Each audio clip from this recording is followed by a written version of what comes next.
falar de cadeia alimentar. O que é uma cadeia alimentar? Cadeia alimentar é uma sequência linear onde um organismo se alimenta de outro. Então, quer dizer que numa cadeia alimentar eu tenho que ter pelo menos 3 níveis tróficos. Um produtor, um consumidor e um decompositor. Igual nesse exemplo que eu coloquei aqui, ó.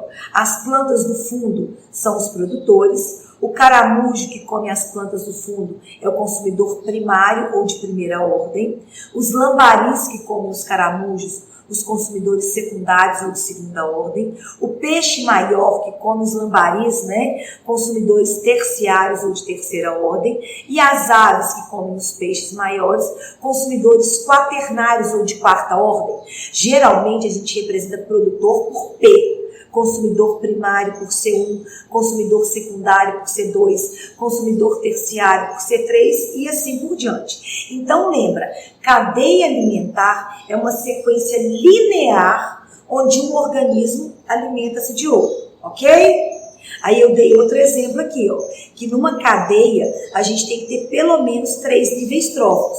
Nesse caso aqui a gente tinha 4. A planta, que é o produtor, o gafanhoto, que é o consumidor primário de primeira ordem, o sapo que comia o gafanhoto, consumidor secundário de segunda ordem, e as bactérias e os fungos decompositores, certo? Que vão decompor a planta quando ela morrer, o gafanhoto quando ele morrer e o sapo quando ele morrer, ok? Muito bom. Aí eu quis mostrar para vocês o que eu já havia falado. Lembra que produtor em ecossistema terrestre é planta. Briófita, pteridófita, gimnosperma, angiosperma. Claro que existem algumas espécies de algas, né, que vivem em locais úmidos, mas produtor em ecossistema aquático é o fitoplâncton. Guarda essa palavra fitoplâncton, que são as algas que vivem na superfície do mar. Além de produzir matéria orgânica, são as grandes liberadoras de oxigênio para a atmosfera. Fitoplâncton é produtor aquático, ok? Aí a gente mostrou os níveis tróficos, agora eu quero que vocês foquem aqui numa pegadinha. Porque eu sempre vejo cair em questões do Enem da seguinte forma. O produtor ocupa o primeiro nível trófico. O consumidor primário, o segundo nível trófico, o secundário, o terceiro nível trófico. Então, por exemplo, nessa imagem que eu mostrei aqui para vocês, olha que interessante isso aqui, moçada. Então, eu tenho aqui o produtor, né, o consumidor primário e secundário. O consumidor secundário, ele não ocupa o segundo nível trófico, ele ocupa sempre o terceiro nível trófico, porque antes eu não tenho que contar produtor. Então aqui, ó, dica Mega Power Plus, dica para Enem. No dia da prova a gente tá nervoso, a gente, né, fica ansioso, mas tem que saber contar isso aqui. Sempre o primeiro nível trófico é ocupado pelos produtores. Então quer dizer que o consumidor secundário em uma cadeia alimentar não ocupa o segundo nível trófico, ocupa quem? O terceiro nível trófico, porque eu não tenho que contar produtor. Ok? Agora, vamos passar então, aqui eu mostrei de novo, né? Uma cadeia alimentar terrestre e uma cadeia alimentar marinha, com fitoplâncton, que é produtor, e o zooplâncton. Fernanda, o que é zooplâncton? São os microcrustáceos, por exemplo, os animais pequenos que se alimentam do fitoplâncton, certo? Então, o zooplâncton, consumidor primário, o fitoplâncton, produtor. Agora, para a gente pensar, a gente vai falar do que geralmente acontece na natureza. Teia alimentar. Teia alimentar é o conjunto de várias cadeias unidas, interligadas. E é o que geralmente acontece na natureza. Pensem comigo então. Olha só, nessa imagem mostrando uma teia alimentar aqui, ó. Como que eu vou identificar uma teia alimentar? Numa teia alimentar, o mesmo organismo pode ocupar mais de um nível trófico. Olha esse exemplo aqui. Por exemplo, a cobra. Quando a cobra come, então, o rato e quando ela come o coelho, ela vai ser consumidora secundária, segunda ordem. Certo? Aí o que vai acontecer? Aí a gente tem o sapo aqui, ó. certo? O sapo, quando ele come inseto, ele vai ser então consumidor secundário, a cobra terciário. Agora, a cobra que comeu esse pássaro aqui, ó, ela vai ser o quê, então? Se o pássaro comeu, então, o inseto, o pássaro é secundário, a cobra é terciário, certo? Pensem comigo numa coisa. Olha aqui, por exemplo, a coruja. Quando a coruja come a cobra, ela vai ser o quê? Se a cobra é terciária, a coruja vai ser quaternária. Quando a coruja come o coelho é primário, a coruja é secundária. Fernanda, explica isso aqui com calma. Em uma teia alimentar, um mesmo organismo pode ocupar mais de um nível trófico. Por exemplo, ele pode ser C1, C2, C3. Olha que exemplo fácil isso aqui. No meu prato que eu estou comendo salada, estou comendo arroz, feijão e carne. Quando eu estou comendo a salada, o arroz e o feijão, eu estou sendo consumidora de primeira ordem. Quando eu estou comendo a carne, eu estou sendo consumidora secundária de segunda ordem. Então é só lembrar, numa teia alimentar, o mesmo organismo ocupa mais de um nível trófico, ok? Tá tranquilo? Muito bem. Mostrei aqui, então, na verdade, outra teia aqui, né? Certo? Mostrei para vocês.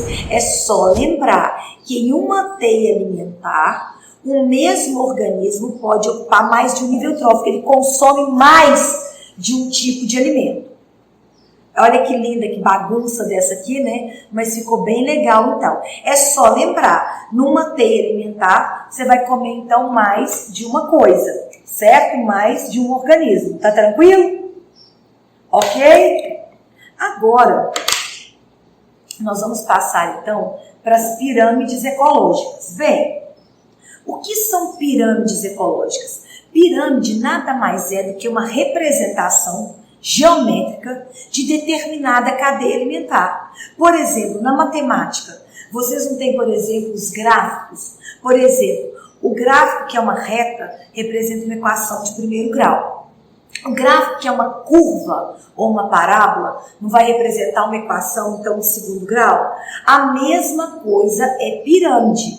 A pirâmide de número, a pirâmide de biomassa ou a pirâmide de fluxo energético, ela vai representar, então, o quê? Ela representa, na verdade, então, a quantidade, se for um número, a biomassa ou a quantidade de energia de cada nível trófico em uma cadeia.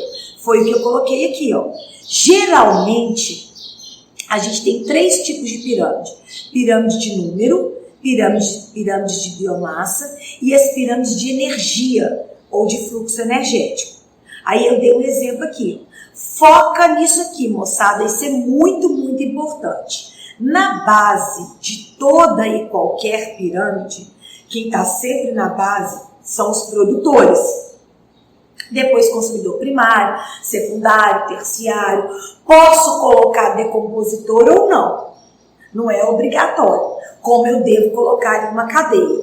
Então, na base de toda e qualquer cadeia, nós vamos encontrar os produtores. Quem que são os produtores? Quem produz matéria orgânica, ou através da fotossíntese, ou através da quimiossíntese. Ok? Muito bem. Aí eu dei um exemplo aqui de pirâmide de número. A pirâmide de número, ela indica, então, o número de organismos que pertencem a cada nível trófico. Por exemplo, 1000 plantas que são comidas por 300 gafanhotos, que são comidas por 20 aves. Ok? Então, o que acontece? É uma pirâmide normal. Pirâmide normal, a base é maior do que o ápice. Mas eu posso ter também aqui, ó, uma pirâmide disforme. Como assim, Fernanda? Olha que legal. 3 ipês, né, que são árvores grandes, são comidas por 1000 besouros, que são esses 1000 besouros, né, servem de alimento para 20 aves. Então, essa não é uma pirâmide normal. A base não é maior do que o ápice. Essa é uma pirâmide disforme, certo? E aqui eu coloquei uma pirâmide invertida, a base menor do que o ápice. Dei 3 exemplos de pirâmide para vocês. Ó, vou voltar. Pirâmide, então, normal, a base maior do que o ápice.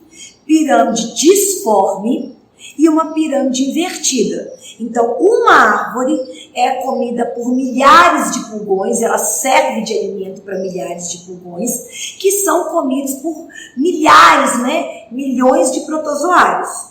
Então, as pirâmides de número, elas podem ser normais, disformes ou invertidas, ok? Aí eu mostrei de novo outro exemplo aqui, ó. 1000 gramíneas que servem de alimento para 200 lagartas, que servem de alimento para 20 pássaros. É uma pirâmide, então, o quê? Normal. A base maior do que o ápice. Agora aqui eu coloquei uma pirâmide disforme, ó. 2 árvores que servem de alimento para 200 lagartas, que servem de alimentos para 20 pássaros. Então é uma pirâmide disforme, ok? Agora a gente vai falar do segundo tipo de pirâmide, que é o pirâmide de biomassa. Então, bio é ser vivo. Então, na verdade, nessa pirâmide, a gente vai averiguar a massa. Aí a gente tem que lembrar das unidades de massa. A gente tem quilograma, a gente tem miligrama, a gente tem arroba, a gente tem tonelada. Então aqui, moçada, se pedir para construir uma pirâmide de biomassa, vai depender do bom senso. Por exemplo, se eu estou fazendo uma pirâmide de biomassa lá da savana africana, que eu estou falando de leão, que eu estou falando de zebra, que eu estou falando de elefante, eu vou colocar em grama, em miligrama? Claro que não. Eu vou colocar, por exemplo, ou em quilo, ou em arroba, né? Foca nisso aí. Então, a única coisa que a gente tem que saber é o seguinte, que cada pirâmide de biomassa, dependendo dos organismos que constituem aquela cadeia, eu vou usar uma unidade de massa diferente. Nesse exemplo que eu dei aqui, ó, sempre na base de toda e qualquer pirâmide, eu tenho os produtores. Então, aqui, ó, 5.000 quilos, né, de capim servem de alimento para 900 quilos de gafanhoto, que servem de alimento para 100 quilos de rato, que servem de alimento para 1,5 kg de tachugo, que serve de alimento só para meio quilo de coruja. Então, essa é uma pirâmide de biomassa normal, base maior do que o ápice, ok? Agora aqui, olha que loucura dessa aqui, peso seco. Se no Enem citar peso seco, vocês vão lembrar que eu vou ter que desidratar, eu vou tirar água. Aí eu venho com uma aula lá da matéria de bioquímica, porque a gente sabe que a água é extremamente importante. Só que a água varia de acordo com 3 fatores: idade, espécie e taxa metabólica. Olha eu indo lá, brincando lá em bioquímica. Vamos pensar, água. Vamos pensar, quanto maior a idade, menor a quantidade de água. Então quer dizer que o idoso tem muito menos água do que um recém-nascido. São relações inversamente proporcionais. A quantidade de água varia de espécie para espécie. Por exemplo, seres humanos adultos têm em torno, né, de 60 a 65% de sua massa de água.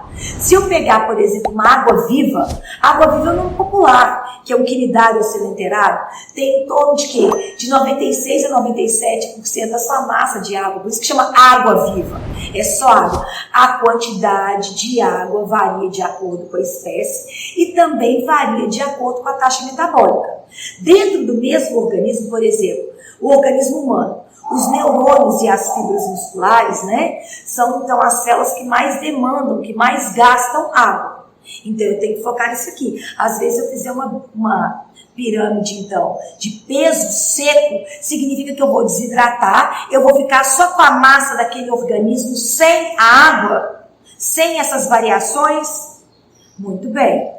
Aí eu tenho outra pirâmide de biomassa aqui, né? A base maior do que o ápice. Lembrando que biomassa, ela pode ser seca, certo? Ou ela pode ser viva, contando com a água. Aqui eu tenho uma pirâmide invertida, ó. 4 gramas, então, né, de fitoplâncton, servindo de alimento para 20 gramas de zooplâncton. Essa é uma pirâmide invertida. A base é menor do que o ápice.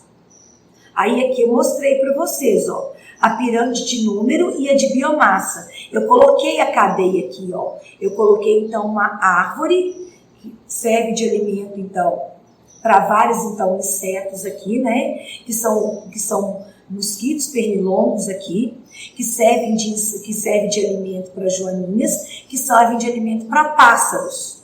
Olha que interessante, então.